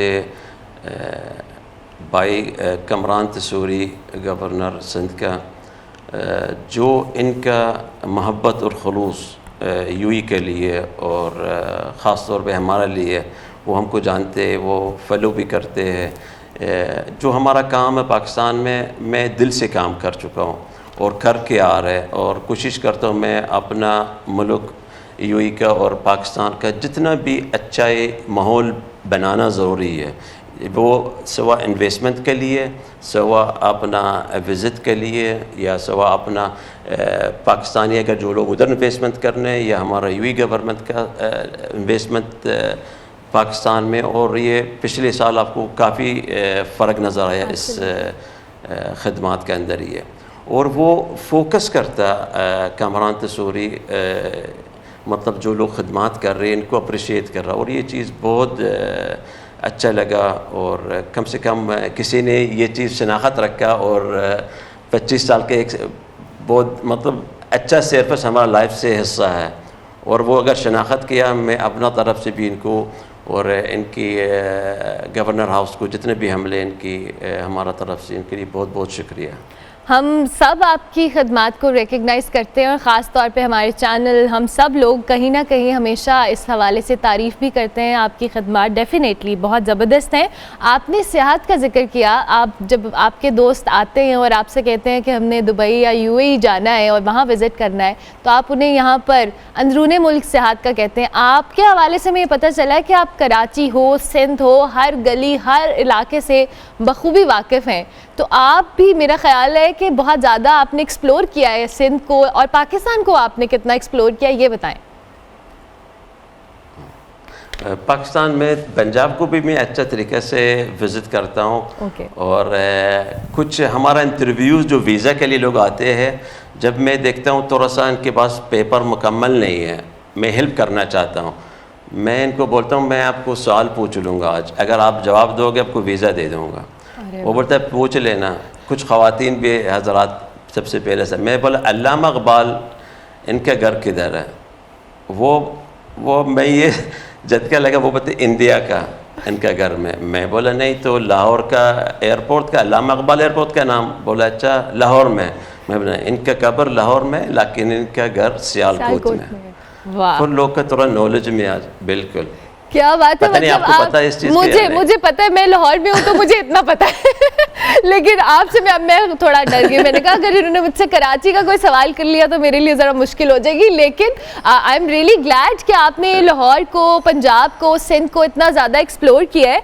आप मुझे ये बताएं कि आपने उर्दू इतनी अच्छी, कब आपको कितना टाइम लगा कि माशाल्लाह आप इतनी ज़बरदस्त उर्दू में बात कर रहे हैं, उस पर इतनी ग्रिप आने में आपको डिफ़िकल्टी हुई या कितना टाइम लगा? वो बस जब मैं शुरू में आने से पहले थोड़ा बहुत हम लोग इंडियन मूवी देख लेते, गाना भी सुन लेते गल्फ़ में, लेकिन इतना उर्दू साफ़ नहीं था उस वक्त। पाकिस्तान आने में फिर वो लोग के साथ तल्लक़ात और लोग का इंटरेक्शन हो के फिर आस्ता आस्ता मैं ख़बरें भी देख लेता हूँ, फिर वो आस्ता आस्ता काफ़ी इम्प्रूवमेंट आ गया। जब मैं थोड़ा सा गुस्सा में आता हूँ ना, वो थोड़ा बहुत पंजाबी भी शुरू हो लेते हैं। अरे वाह, मतलब ये आपका हमारा सवाल है कि हमें गुस्सा आता है तो हम पंजाबी में गुस्सा निकालते हैं। तो पंजाबी में कोई एक जुमला जो आप गुस्से में सबसे ज्यादा बोलते हैं, जरा हमें बोल के बताएं। क्या पंजाबी का कोई एक जुमला जो आपको बहुत गुस्सा, अच्छा आपने गुस्सा नहीं करना, हमें बताना है कि आप गुस्से में कैसे बोलते हैं। नहीं, वो बस ऐसे प्यार से होता है ना। ठीक है, चले अब मुझे ये बताएं कि अब आपके फर्दर क्या प्लान्स है, since you are here since 25 years, माशाल्लाह इट्स अ लॉन्ग टाइम। तो अब आपने आगे क्या सोचा है ताल्लुकात को बेहतर करने के हवाले से? और आपने बड़ी अच्छी बात की कि आप लोग एक ब्रिज के रोल अदा करते हैं अवाम के दरमियान और यूएई के दरमियान। तो आपके क्या फर्दर प्लान्स हैं, किन चीज़ों पर आपका आगे एग्जीक्यूट करने के हवाले से आपने सोचा है? अभी हम लोग जिसमें कोशिश करते पाकिस्तानी आवाम को इनको सहूलियात देने, और हम लोग करके आ रहे हैं, लेकिन थोड़ा सा अभी अच्छा प्लेटफॉर्म में ला रहे हैं। जो लोगों को वीज़ा है या लोगों को विज़िट वीज़ा है या वर्क वीज़ा या वर्क के लिए जा रहा जैसा काम ढूंढने के लिए, मुख्तलिफ़ वीज़ों के लिए हम लोग अभी नया सिस्टम ला रहे हैं कराची में और इस्लामाबाद में, और अम्मा करीब भी इंशाअल्लाह लाहौर में भी एक ऑफ़िस खोलेंगे, ख़ास तौर पे लाहौर और जो इनकी सिटीज़ इनकी नज़दीक है, जाके इनको भी सहूलियात मिलना। ये सिर्फ वीज़ों का जगह। और दूसरा चीज़, हम लोग जो बिज़नेसमैन हैं इनकी जो भी डॉक्यूमेंट जो भी चीज़ें, वो भी हम लोग इनके लिए काफ़ी सहूलियात। हम लोग कोशिश किया पिछले साल अपना ज़ीरो प्रोग्रेसी लाने काम को, मतलब बीच में कोई ना हुए। वीज़ों के लिए हर पाकिस्तानी शहरी आ सकता है और अपने वीज़े के लिए बोल सकता है, हमसे पूछे नहीं एज ए जनरल कौंसल, वो ख़ुद जावे कांतर, इनके हक़ के बनता है, जाके वो अप्लाई कर ले, वो लोग इंटरव्यू लेंगे, अगर मुस्तहक वो वीज़ा इनको दे देंगे। बिज़नेस कम्युनिटी को भी इस तरह, और ख़ास तौर पे हम लोग फोकस कर रहा आजकल जो मेड इन पाकिस्तान, इनको थोड़ा सा प्रमोट करना है यूएई के अंदर, सवा फूड का शैबा में या कोई किसी चीज़ का। और अभी इंशाल्लाह अम्मा करीब आपकी राइस जो एसोसिएशन, वो लोग इनकी मीटिंग है इस अगले माह का इस माह का इंशाल्लाह अबू धाबी में। ज़बरदस्त ज़बरदस्त। अभी आपने वीज़ा पॉलिसीज़ के हवाले से बात की और ये एजाज़ आपके पास हासिल है। इनफैक्ट हमारे इस चैनल ने बहुत दफ़ा रिपोर्ट भी किया कि जब भी पाकिस्तान के हवाले से आती है जी कि यहाँ पर लोगों को जाने के लिए वीज़ाज़ नहीं मिल रहे, आपने बड़े फोर फ्रंट पे आके पाकिस्तानियों को इस हवाले से कहा कि वीज़ाज़ भी मिलेंगे, लोग जाएंगे वहाँ पर, चूँकि अब टूरिज़म बहुत ज़्यादा है यूएई के अंदर। हम खुद भी देखें तो टूरिज़म पॉइंट ऑफ व्यू से बहुत सारे लोग जाना चाहते हैं, काम करने के हवाले से तो ऑलरेडी बहुत सारे लोग जाते भी हैं, मौजूद भी हैं। तो आपने इस बात को कैसे मेक श्योर किया कि जो वीज़ा डिफ़िकल्टी है उसको आप केटर करें, और बहुत बेहतर अंदाज में आपने किया भी? बिल्कुल, मैंने यही थोड़ी देर में बताया, हम लोग कोशिश कर रहे हैं पाकिस्तानी आवाम को फुल सहूलियात देने, जो इनकी ज़हन में है मैं किसी को बोल दूँ, मैं किसी को रिक्वेस्ट कर लूँ, मैं किसी को मिन्नत करना, वो नहीं है। आप पाकिस्तानी, आपके पास ग्रीन पासपोर्ट है, आप मोस्ट वेलकम है, आप आ जाओ, अप्लाई कर लो, आपको वीज़ा मिल जाएगा। ज़बरदस्त ज़बरदस्त। अच्छा, तो अब आप कराची में रहते हैं, कराची का खाना, वैसे तो हम लाहौर में कहते हैं कि लाहौर का खाना बहुत अच्छा है, लेकिन आप चूँकि कराची में रहते हैं तो हम आपसे कराची के खाने के हवाले से पूछेंगे। आपको कराची की सबसे मज़ेदार या लजीज डिश कौन सी लगती है? नहारी बहुत अच्छा लगता है, वो इधर का मशहूर कराची में, और सबसे ज़्यादा इधर ही है। अगर पाया कान है, चने कान है देसी, वो लाहौर में है। अरे वाह, क्या बात है, आपको तो बहुत अच्छी डिशेस का पता है, और आपने तो मेरे ख्याल से ट्राई भी बहुत सारी। कराची में निहारी के अलावा कौन सी ऐसी जगह है या कौन से ऐसे इलाके हैं जहाँ पे आप जाते हैं ज़्यादा और वहाँ के लोग बड़े वेलकमिंग हो आपके लिए? वो एक बंस रोड में काफ़ी अच्छे खाने पीने का, और एक मुर्ग चोले आपकी कोर्ट का सामने है, वो सबसे मशहूर है, वो लोग सबसे ज़्यादा उधर से, कभी हम लोग भी जाते खा लेते उधर उनके पास। क्या बात है, नेक्स्ट टाइम आप जब भी लाहौर आए, पंजाब आए, you are more than welcome. आप हमारे सेट पे आए, we would love to have you, host you, और हम आपको अच्छा सा लाहौरी रास्ता भी करवाएंगे। थैंक यू वेरी मच, बहुत बहुत शुक्रिया। इंशाल्लाह ज़रूर। Thank you very much. हमारे साथ जी काउंसिल जनरल बखीत अतीक अल रुमैती साहब मौजूद थे। उन्होंने अपना जो 25 साल का अरसा है वो पाकिस्तान के अंदर कंट्रीब्यूट करते हुए पाकिस्तानी अवाम के साथ उनको फैसिलिटेट करने के हवाले से गुजारा है, और आज हमने सोचा कि उनकी इस 25 साल की सेलिब्रेशन में पब्लिक न्यूज़ और गुड मॉर्निंग पब्लिक की टीम भी शामिल हो। हम इसको सेलिब्रेट कर रहे थे, उनसे बात कर रहे थे, बड़े अच्छी उन्होंने वेलकमिंग अंदाज में पाकिस्तान के हवाले से बड़ी अच्छी बातें की। एंड आई एम ग्लैड कि एक सॉफ्टर इमेज इस तरह के काउंसिल जर्नलिस्ट जो कि पाकिस्तान के अंदर तैनात हैं, अपनी ज़िंदगी का बड़ा हिस्सा गुजारते हैं, उनको एक अच्छा इमेज, अच्छा परसेप्शन दिया है हमने पाकिस्तान का, और वो भी जिस तरह से हमें फैसिलिटेट करने की कोशिश कर रहे हैं, डेफिनेटली जो कह लें अप्रिसिएशन के मुस्तहिक तो हैं। हम ब्रेक लेंगे, ब्रेक के बाद वापस आएंगे। आप देखते रहिए good morning public.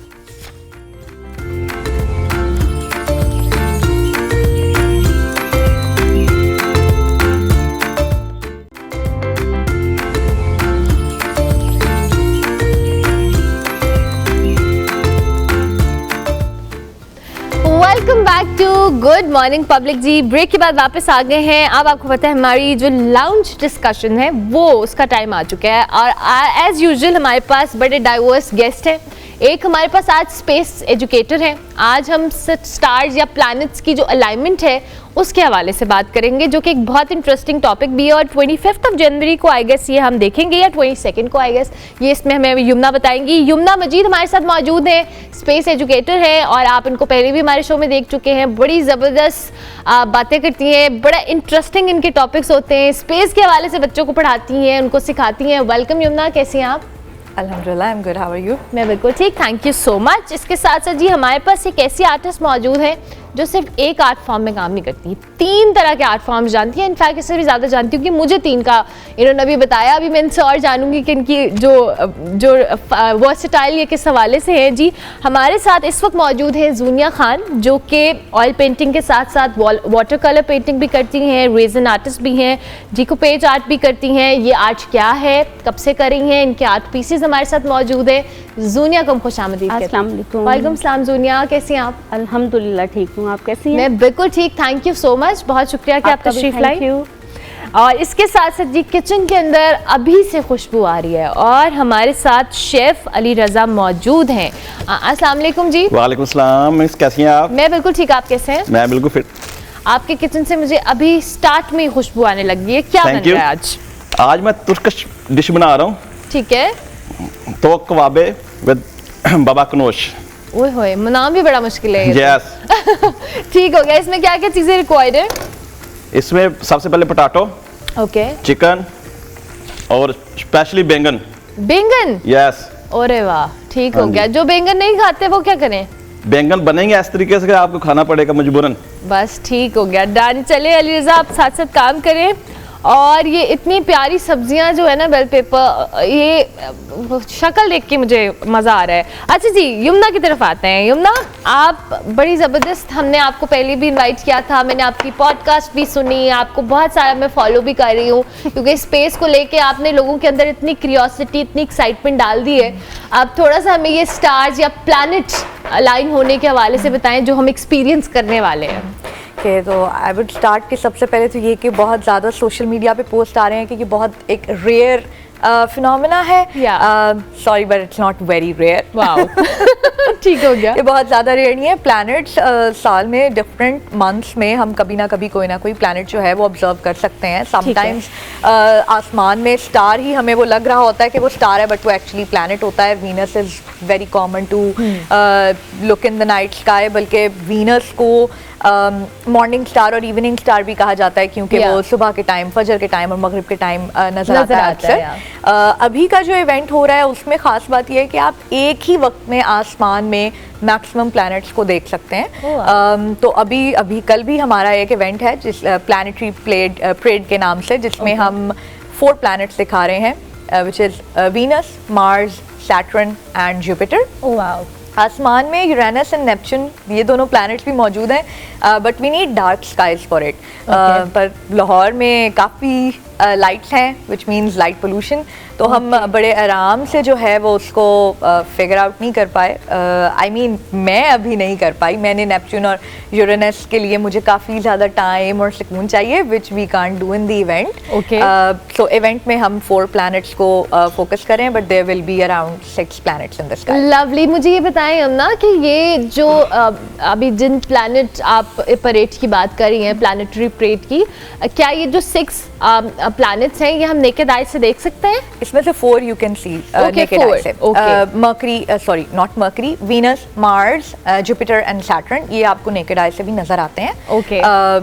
Just as a star, वो आपको लगेगा कि वो स्टार हैं, बट वो बहुत ज़्यादा ट्विंकल नहीं कर रहे होते, वो बेसिकली प्लैनेट्स होते हैं। लेकिन यूरेनस और नेपच्यून के लिए यू नीड अ टेलीस्कोप।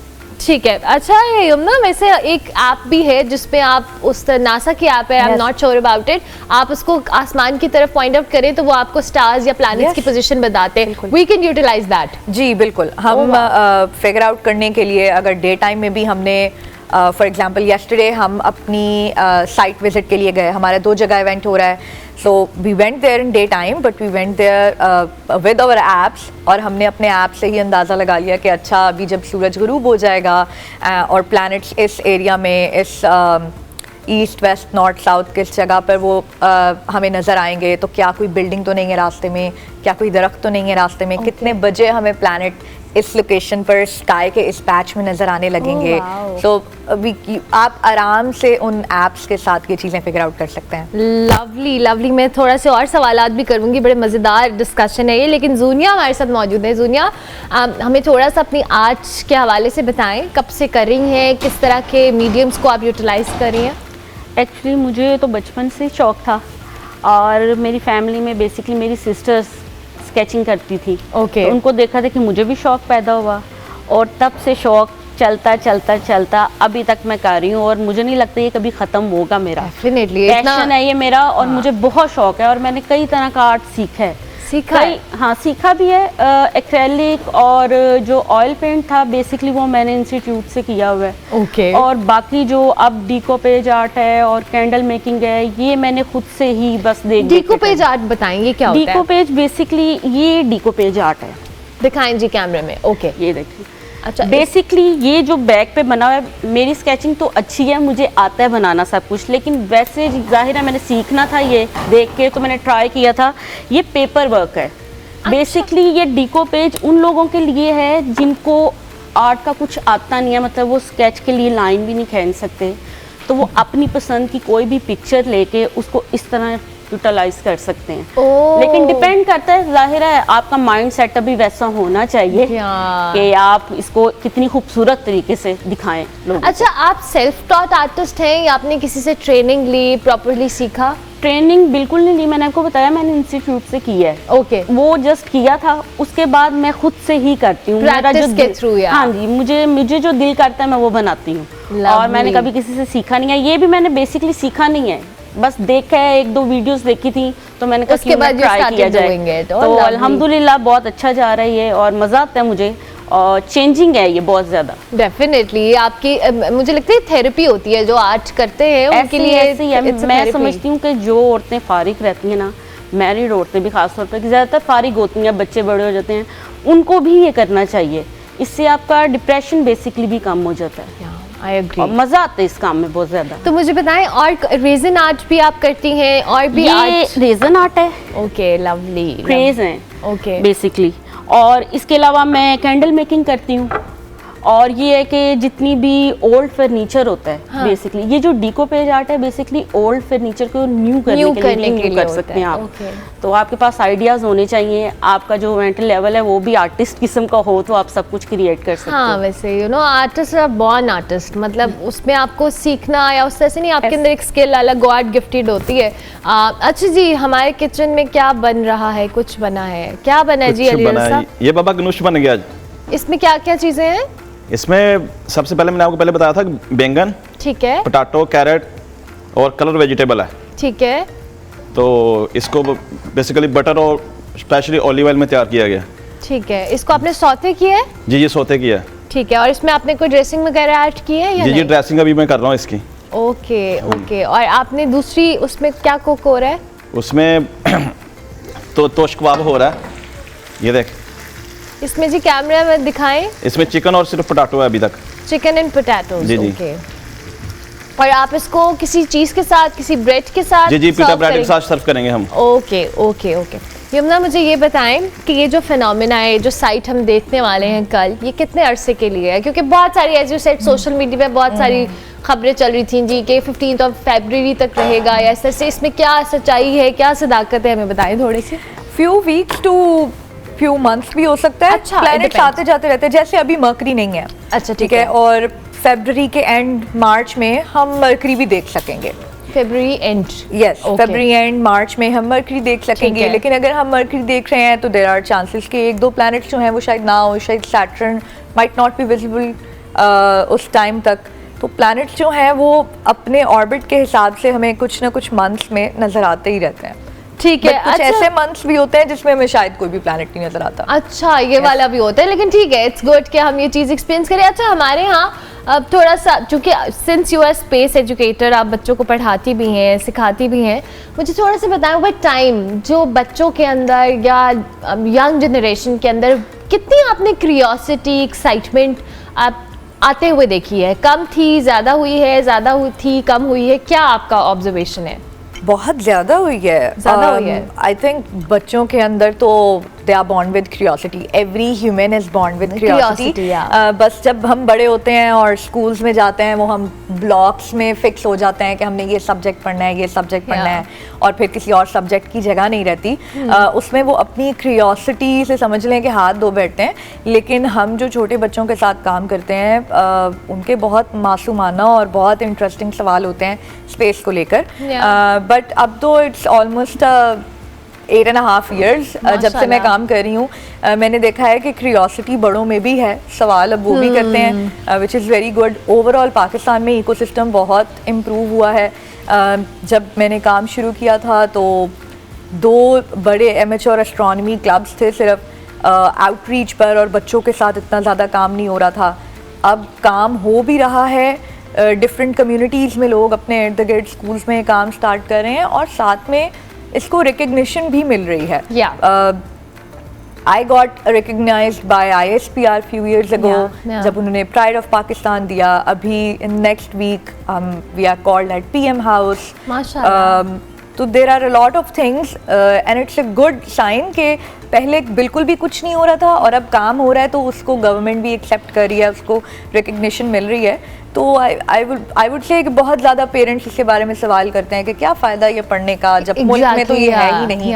तो आई थिंक जब एक दफ़ा गवर्नमेंट इस चीज़ को एक्सेप्ट कर रही है, आपको रिकग्नाइज कर रही है आपकी एफर्ट को, तो कुछ भी दिनों में तो नहीं होता, टाइम लगता है। it takes time, एंड इंशाल्लाह अगर 10 साल में ये मैंने देखा है, तो नेक्स्ट 10 years में हूँ नोज़ हमारे एस्ट्रोनॉट्स भी आई बिलीव अगले 2 से 5 साल में ही जाना शुरू हो जाएंगे इंशाल्लाह। और आप जैसे जो लोग हैं वो इसमें बड़ा इंपॉर्टेंट रोल प्ले कर रहे हैं Yamuna, I must say, because I was looking at your profile और सारी चीज़ें, आपका काम कंट्रीब्यूशन टुवर्ड्स दिस, बिकॉज हम सबके अंदर इंटरेस्ट होता है, बट इसके लिए काम करना ये एक डिफरेंट चीज़ है। और ये मेरे ख्याल से जिस तरह से आपने कहा कि ISPR ने आपको रिकग्निशन दी, अभी नेक्स्ट वीक आप प्राइम मिनिस्टर हाउस जाएंगी, इंटरनेशनली भी इस पर बहुत काम हो रहा है और आपकी रिकग्निशन है।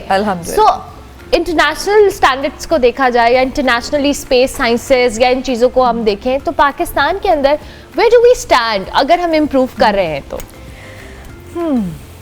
It's a difficult question. But still, I mean, where do we stand? हमारे बड़े लेवल पे जो इदारे हैं या जो मिनिस्ट्रीज़ हैं, उनको इस सब्जेक्ट को सीरियस लेने की ज़रूरत है। और मैं कभी भी ये नहीं कहूँगी कि लाइक स्पेसिफिकली स्पेस पे फोकस करें। Of course it's a very neglected science, लेकिन स्पेस की एक इंटरडिसिप्लिनरी अप्रोच है जो बहुत से लोग इग्नोर करते हैं। स्पेस इज़ वास्ट, एम्प्टी, समझें खाली जगह है। उस खाली जगह में if you have to build something, आपको हर तरह के लोग चाहिए, आपको हर कैरियर फील्ड के लोग चाहिए, आपको इंजीनियर चाहिए, डॉक्टर्स चाहिए। स्पेस में डॉक्टर्स भी जाते हैं, बायोटेक्नोलॉजिस्ट, बायोकेमिस्ट भी जाते हैं। तो वो जो एक हमारे माइंड में बॉक्स बना हुआ है ना कि space is only for mathematicians and engineers या फिजिक्स के लोगों के लिए सिर्फ है, दैट्स नॉट ट्रू। तो आई थिंक स्पेस को अगर पढ़ाना है तो उसकी इंटरडिसिप्लिनरी अप्रोच को यूज़ किया जाए। At my organization Exploration, we highly focus on the interdisciplinary approach. If we are giving a hands-on workshop to student, we make sure कि अगर हम rockets के बारे में बता रहे हैं तो हम rockets की फिज़िक्स भी बता रहे हैं, हम रॉकेट के अंदर कंबशन कैसे हो रही है उसकी हम केमिस्ट्री के रिएक्शंस भी बता रहे हैं। Same goes for space rocks, asteroid, comets, सबके बारे में हमारी यही अप्रोच होती है। लवली। अच्छा यमुना, स्पार्को ने भी अभी अनाउंसमेंट की है कि पाकिस्तान अपना मिशन भेज रहा है। जी आई थिंक उन्होंने अभी एक Sparco works closely with China, तो उन्होंने अभी रिसेंटली एक खबरों में आया है कि उन्होंने एक सैटेलाइट भेजी है चाइना के थ्रू। आज से तकरीबन 4-5 साल पहले भी उन्होंने एक मिशन भेजा था। फिर उन्होंने एक और चाइना के साथ आई थिंक एक क्यूबसैट, एक स्मॉल क्यूबसैट भी भेजा है, और अभी कुछ दिन पहले भी something was launched in space by SUPARCO. Okay done. अच्छा जोनिया, मुझे आप थोड़ा सा ये बताएं कि ज़ाहिर है जिस आर्ट फॉर्म्स की हम बात कर रहे हैं वो टाइम बहुत सारे आर्टिस्ट हैं, बहुत सारे ऐसी हम पेजेस भी देखते हैं इंस्टाग्राम या दीगर सोशल मीडिया प्लेटफॉर्म्स के ऊपर, कंपटीशन भी है, हर एक मुख्तलिफ काम करना चाहता है। सो आप क्या ट्राई करती हैं अपने आर्ट पीसेस के अंदर भी कि आप किस तरह से डिफरेंट कुछ करें? मैं एक्चुअली देखती हूँ सबको, बहुत से आर्टिस्ट हैं जिनको मैं देखती हूँ, लेकिन मैं कोशिश करती हूँ कि मैं कुछ डिफरेंट करूँ। ठीक है, मैं उनको देखती ज़रूर हूँ लेकिन उन जैसा नहीं करती हूँ। जो दिल कर रहा होता है, जो मेरे माइंड में सेटअप में बैठ जाता है, मैं उसको कोशिश करती हूँ कि बनाऊँ। और अल्हम्दुलिल्लाह अभी तक जितना भी मैंने काम किया है वो समझने मेरी सेल्फ थॉट है कि मैं खुद से ही क्रिएट करती हूँ। अदरवाइज़ देखती ज़रूर हूँ, पसंद आते हैं बहुत से आर्टिस्ट। हम तो समझे छोटे हैं, हमसे भी बहुत बहुत बड़े आर्टिस्ट हैं, लेकिन कोशिश करती हूँ और कोशिश जाहिर है आगे चल के कामयाबी तो अल्लाह ने देनी होती है। डेफिनेटली। तो दुनिया मुझे बताएं आप कौन सा आपका इंस्टाग्राम पे किस नाम से आप इंस्टाग्राम पे मेरा पेज है ZK_art क्रिएशन के नाम से। ओके। तो बेसिकली मैंने स्टार्ट नहीं वो किया था, मतलब स्टार्टिंग अब मैंने ली है उसकी और पेज बनाया और स्टार्ट किया है, तो अच्छा रिस्पांस है। लोग कस्टमाइज ऑर्डर देते हैं, बनाते हैं, जो वो चीज़ें चाहते हैं बना के दें तो मैं वो प्रोवाइड करती हूँ, कोशिश करती हूँ अच्छे से अच्छा काम करके उन्हें दूँ। लवली। ये जो आगे पीसेस पड़े हुए इनके हवाले से भी बताएं। ये वॉज जो हैं ये भी सारे डीकोपॉज आर्ट हैं। ओके, डीकोपॉज। हाँ, ये भी जाहिर है थोड़ा बहुत पेंटिंग है इस पर, खुद हाथ से कोई की हुई है और थोड़ा बहुत पेपर वर्क है। ठीक है। तो सारा कुछ ऐड करके ही मीडिया मिक्स भी समझ लें इसे, तो ये वही चीज़ है, सारी उसी तरह बनी हुई है। ठीक है, ज़बरदस्त। और किचन में क्या हो रहा है जी? किचन बस रेडी होने वाला अभी 2 मिनट में बस। आप हमें थोड़ा सा बताएं, चिकन और पोटैटोस को आपने किस चीज़ में किया है कुक? ये इसको मैंने फ्रेश क्रीम में बना रहा हूँ, तो इसमें पाकिस्तानी लोकल स्पाइस कोई भी नहीं है। अच्छा, कोई स्पाइस नहीं है? नहीं, ये तो आप फिर आप ये कह रहे हैं कि आप हमें बिल्कुल प्योर टर्किश खाना खिला रहे हैं। जी बिल्कुल प्योर, इंशाल्लाह आपको खा के मज़ा आएगा इंशाल्लाह। ज़बरदस्त। तो मुझे आप अली साहब बताएं कि आपको कितना टाइम हो गया इस फील्ड? मुझे 21 ईयर हो गए हैं।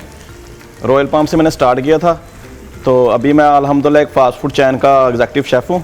ज़बरदस्त। तो अभी इंटरनेशनल में कंपटीशन खेल रहा हूँ। ये 27 को कंपटीशन शुरू हो रहा है रॉयल पाम में। अच्छा, ओके जी। उसमें अल्हम्दुलिल्लाह इसमें दफ़ा मुझे पाकिस्तान ने मेन कोर्स में चॉइस किया। ओके। तो और आपकी स्पेशलिटी क्या है? किस तरह की कुजीन आप ज़्यादा अच्छी बनाते हैं? मैं सबसे अच्छा फास्ट फूड, तुर्कश और लेबियन फूड पे काम कर रहा हूँ। अब मेरा फ्यूचर में प्लान है कीटो डाइट पे। कीटो डाइट पे? जी इंशाल्लाह। तो कीटो डाइट क्यों, वाई आगे फ्यूचर में कीटो डाइट ही आएगी। अच्छा जी। अभी न्यूट्रिशन पे काम काफ़ी मैं कर रहा हूँ। ओके। तो इंशाल्लाह मैं कोई ना कोई अपनी नई रेसिपी लॉन्च करूँगा। ज़बरदस्त। चलिए, और ये आपने इसको कितनी देर कुक करना है? बस अभी 5 मिनट में डन होने वाला है। डन हो गया।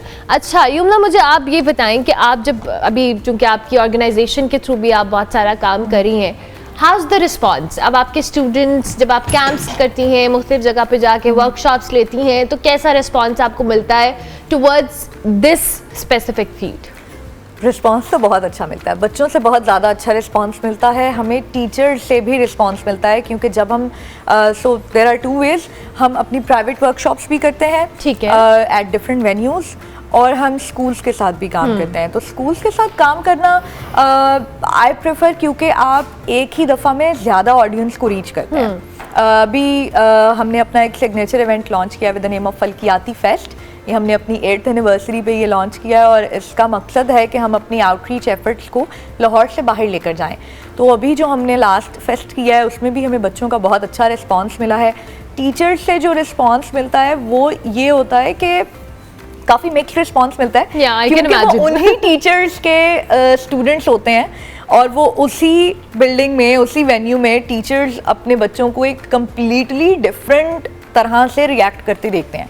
जब उनको एक साइंस की चीज़ या उनको एक स्पेस की चीज़ थोड़े फ़न वे में पढ़ाई जाती है कि बच्चे सुनते हैं, बच्चे चुप करके बोर नहीं हैं, और बच्चे जब सवाल करते हैं तो उनके सवालों का जवाब भी हम देते हैं। हाँ, बाज़ औक़ात ऐसे ज़रूर होता है कि अगर आपके आगे 200 to 300 बच्चे बैठे हुए हैं तो आप उसमें से 20 के 20 क्वेश्चंस एक टाइम पे नहीं ले सकते, बट एटलीस्ट बच्चा सवाल करने की हिम्मत तो कर रहा है ना। They are not just shying away कि हमने सवाल नहीं करना, कि हमें कहीं डांट ना पड़ जाए टीचर से।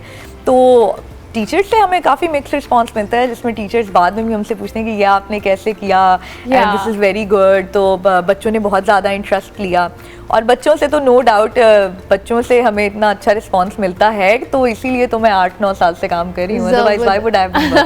ज़बरदस्त। अच्छा, टीचर्स का भी अभी आपने बड़ी इंपॉर्टेंट युमना बात की है। नॉर्मली हमारे यहाँ जब हम इस तरह के सब्जेक्ट्स को अब विद टाइम चूँकि टच करने लग गए हैं और हम उसको पढ़ा रहे हैं या उस हवाले से बात भी कर रहे हैं, इनफैक्ट अब टीचर्स या पढ़ाने वालों या सिखाने वालों के लिए भी हमें ट्रेनिंग्स चाहिए। जब हम स्पेसिफिकली टीचर्स की बात करें, क्योंकि एक चीज़ अगर वो उनको खुद उस हवाले से अवेयरनेस इतनी नहीं होगी तो वो बच्चों को कैसे कम्युनिकेट कर पाएंगे? I totally understand. मैं हमेशा ये कहती हूँ कि टीचर्स जो हैं वो दुनिया का सबसे ज़्यादा अंडर एस्टिमेटेड प्रोफेशन है, अनरिकग्नाइज्ड एंड अंडर एस्टिमेटेड है, एंड ऑफ कोर्स और एक ज़रूरी बात ये भी है कि टीचर्स, आई थिंक आपके माँ बाप के बाद टीचर्स वो लोग होते हैं जो दिल में कोई भी बात या ग्रज रखे बगैर they want their students to go ahead.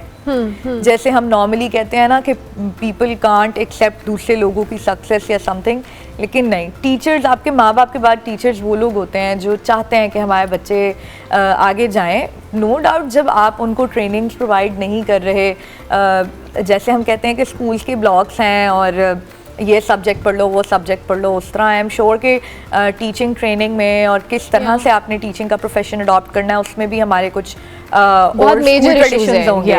बिल्कुल, तो उनमें भी अगर चेंजेस लाए जाएं और स्पेसिफिकली इस तरह की ट्रेनिंग्स दी जाएं तो वाई नॉट, नॉर्मली स्कूल्स में इस तरह से पढ़ाया जा सकता है कि बच्चे एक्साइटेड हों। हाँ एग्जैक्टली। अच्छा है ना, जब हम अपने इंडिया की बात करते हैं, अपने हमसाया मुल्क की बात करते हैं, तो स्पेस को लेकर वहाँ चांद पे पहुँच जाना या उनकी जो स्पेस डोमिनेंस है वो अब हमें नज़र आ रही है ऑब्वियसली, और Pakistan is still in the process. It's not about competition कि हम यहाँ कोई मुकाबला करें, बट स्टिल प्रायोरिटीज़, हमारी जो एफर्ट्स हैं ज़ाहिर है वो बड़ी मुख्तलिफ हैं। क्या हम इस प्रोसेस में हम उसमें दाखिल हो चुके हैं कि हम भी आइंदा आने वाले कुछ सालों में ये चीज़ एक्सपीरियंस करें और हम यहाँ बैठ के बात करें कि जी नहीं, पाकिस्तान भी चांद पे पहुँच गया और हमने भी ये कर लिया है और हमने भी फलानी चीज़ कर ली है? आई थिंक इंडिया की सबसे बड़ी बात यह है कि वो लोग सेल्फ सफिशेंट हैं, वो अपना सब कुछ खुद मैन्युफैक्चर कर रहे हैं।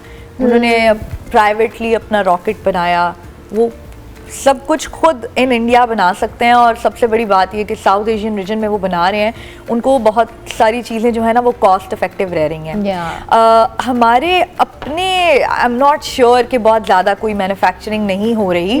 सैटेलाइट्स पर काम हो रहा है, वो लॉन्च हो रही हैं थ्रू चाइना। मैंने अभी तक रॉकेट मैन्युफैक्चरिंग का तो नहीं सुना, उसमें इंडिया हमसे बहुत ज़्यादा आगे है, बट हो सकता है कि पब्लिकली वो चीज़ नहीं है क्योंकि हमारी space agency it is under military influence, तो हो सकता है वो इस चीज़ को ना प्रेफर करते हों कि हम उसको पब्लिकली लेकर आएँ और लोगों को उसके बारे में ज़्यादा पता चले। मुझे तो नहीं पता है, if there is something going on then why not. बहुत अच्छी बात हो सकती है, एंड आई होप कि हम भी इन सारी चीज़ों को विद टाइम, जिस तरह से आज हम इधर टीवी शोज़ में बैठ के इन स्पेस साइंसेज और इन प्लैनेट्स की बात कर रहे हैं और सारा कुछ कर रहे हैं, लेकिन आइंदा आने वाले दिनों में यू नेवर नो कि हम इस चीज़ को बहुत पॉजिटिव वे में डिस्कस भी और मज़ीद कर रहे हो। अच्छा जूनिया, अब आप मुझे ये बताएं कि आपने फर्दर क्या सोचा है, किस तरह की आर्ट फॉर्म्स और आपने सीखनी है और क्या आपने एक्सपेरिमेंटल काम करना है मज़ीद?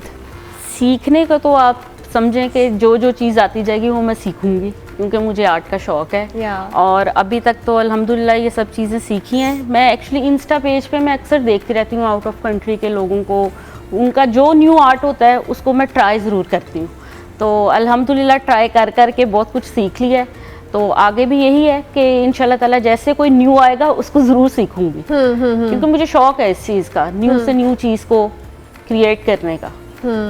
ठीक है, तो आपकी फैमिली में जैसे जो सेट के आपके सिस्टर करती थी, अब आपको देखकर किसी को शौक हुआ है मजीद? मेरी भांजी हैं, उन्होंने भी स्टार्ट किया हुआ है, बहुत अच्छी है वो, उसका भी इंस्टा पे पेज है, तो वो भी आर्ट का काम करती है और वो कैलीग्राफी करती है ज़्यादातर। अच्छा, कैलीग्राफी। हाँ। मुझे कैलीग्राफी इसमें भी नज़र आ रही है। कैलीग्राफी करती हूँ, मुझे कैलीग्राफी भी आती है, मैं समझे मल्टी टैलेंटेड लड़की हूँ, मैं हर काम मैं हर काम कर लेती हूँ अल्हम्दुलिल्लाह। और ये मैनेज घर, फैमिली, काम, और इसमें तो बड़ी आपको कंसंट्रेशन, डेडिकेशन चाहिए आर्ट पीसेस के लिए। एक्चुअली मेरी शादी को 12 साल हो गए और मेरे बच्चे नहीं हैं, तो मैं बोर होती हूँ। तो हस्बैंड अल्हम्दुलिल्लाह बहुत कोऑपरेटिव हैं, वो कहते हैं फारिग बैठने से बेहतर है कुछ करो, आपके पास हुनर है, एंड इट्स वेरी इंपॉर्टेंट। और अल्हम्दुलिल्लाह वो बहुत अच्छे हैं, वो मुझे बहुत सपोर्ट करते हैं, यहाँ तक कि मेरे इन लॉज भी और मेरे जो बहन भाई हैं वो भी। तो अल्लाह का शुक्र है कि इधर उधर दिमाग के पाने से बेहतर है कि बंदे के पास जो प्रोडक्टिव चीज है, आपके पास एक आर्ट स्किल है। तो मैं एग्जीबिशन वगैरह भी करती रहती हूँ। कहाँ पे अभी तक आपने एग्जीबिशन? अभी लास्ट मेरा बहरिया में हुआ था। तो जैसे ही कोई कहीं भी इवेंट आता है मैं वहाँ जाती हूँ, पार्टिसिपेट करती हूँ जरूर, तो टाइम इसी तरह अपना अच्छा गुजरता है। जबरदस्त, नहीं बड़ा अच्छा टाइम गुजारनी है, बड़ा प्रोडक्टिव टाइम है, और खाना रेडी हो गया है जी। इसकी प्रेजेंटेशन कर दें अली साहब ताकि हम देखें इसमें मैं क्या है। 1 मिनट में कर रहा हूँ बस आपके लिए। ओके, और ये इन्होंने पीटा ब्रेड के साथ इसको किया है।